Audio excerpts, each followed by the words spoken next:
Hello, and welcome to the Student Privacy and Confidentiality poster presentation as we look at what lies ahead.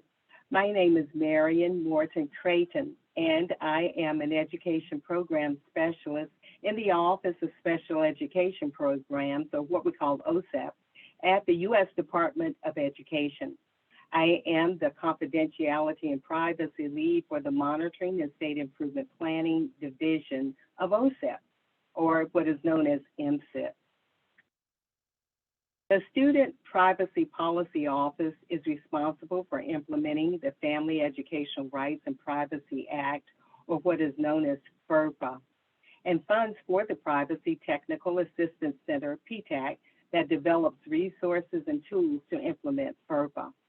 The Office of Special Education Programs has the Center for the IDEA Early Childhood Data Systems, or what they call DAISY, that develops tools and resources to support states to implement the confidentiality requirements of the Individuals with Disabilities Education Act. During the COVID-19 pandemic, SPPO published resources to help educational agencies and institutions navigate multiple privacy issues. Local educational agencies have transitioned from only distance learning to hybrid and then face-to-face instruction for most students.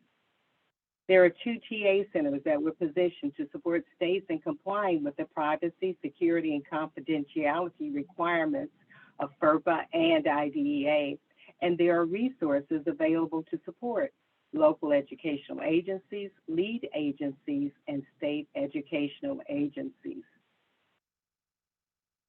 The two technical assistance centers are the Privacy Technical Assistance Center, or PTAC, and the Center for IDEA Early Childhood Data Systems, or DAISY.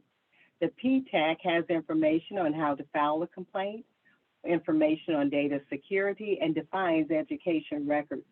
There are also frequently asked questions on FERPA and COVID-19, along with their website, which is studentprivacy.ed.gov. The DAISY Center website is dasycenter.org. They also have frequently asked questions on early childhood privacy and confidentiality, and there are links there that you can explore. The confidentiality requirements under IDEA encompass some of the FERPA requirements when it comes to records, but there are some distinct differences between the two sets of requirements. There are differences in terms of how to resolve complaints under FERPA and IDEA. One of the differences would be proposing resolutions to complaints. Under IDEA, the complainant is required to include a proposed resolution, but there is no requirement to do so under FERPA. Under IDEA, the SEA determines the corrective action, including any child-specific actions as well as corrective action to ensure violations do not reoccur.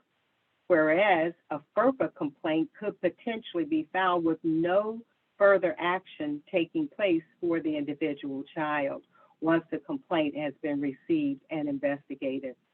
For IDEA, complaints must allege a violation has occurred not more than 1 year before the complaint is received. For FERPA, complaints must allege a violation that is within 180 days of the date of the alleged violation. So here's more information about filing complaints under IDEA. Who resolves the allegation is different between IDEA and FERPA. It is the SEA or the LA that has the responsibility for resolving IDEA Part B complaints under 34 CFR 300.151 or Part C complaints under 34 CFR 303.432. FERPA complaints are resolved by the Student Privacy Policy Office. And the procedures for filing complaints are different. States are required to have model state complaint forms that include required content but the use of those forms is not required.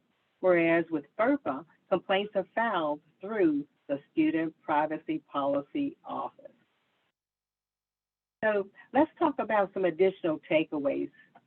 FERPA permits educational agencies and institutions to disclose, without prior written consent, personally identifiable information from student education records to appropriate parties in connection with an emergency if knowledge of that information is necessary to protect the health or safety of a student or other individuals. There's more information about this in a frequently asked questions document on the link FERPA and COVID-19. Takeaway number 2, the definition of education records under Part B of IDEA means the type of records covered under the definition of education records under FERPA at 34 CFR Part 99. Please go to the link below where you'll see a crosswalk of IDEA and FERPA confidentiality provisions. Takeaway number 3, the FERPA regulations on the audit or evaluation exception require that the state or local education authority or agency headed by an official listed in 34 CFR 99.31A3 must use a written agreement to designate any authorized representative other than an employee. Other federal privacy laws, such as the Individuals with Disabilities Education Act and the Health Insurance Portability and Accountability Act, HIPAA, may be applicable depending on the type of data being shared and the entities with whom the data are shared. Go to the link below on student data where you'll see a written agreement checklist. Takeaway number 4, the Protection of Pupil Rights Amendment, also known as the PPRA. This applies to the programs and activities of recipients of funds under any program funded by the U.S. Department of Education, such as LEAs.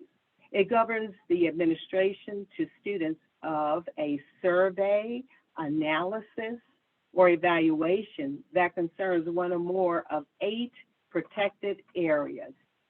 These areas are political affiliation, mental and psychological problems of the student or the student's family, sex behaviors and attitudes, illegal, antisocial, self-incriminating, or demeaning behavior, critical appraisals of other individuals with whom respondents have close family relationships, legally recognized, privileged, or analogous relationships such as those of lawyers, physicians, and ministers, religious practices, affiliations, or beliefs of the student or the student's parents, or income, other than that required by law to determine eligibility for participation in a program or for receiving financial assistance under such programs. So I hope this brief sharing on what lies ahead for privacy and confidentiality in the work of educating all students, and especially students with disabilities, has been helpful to you.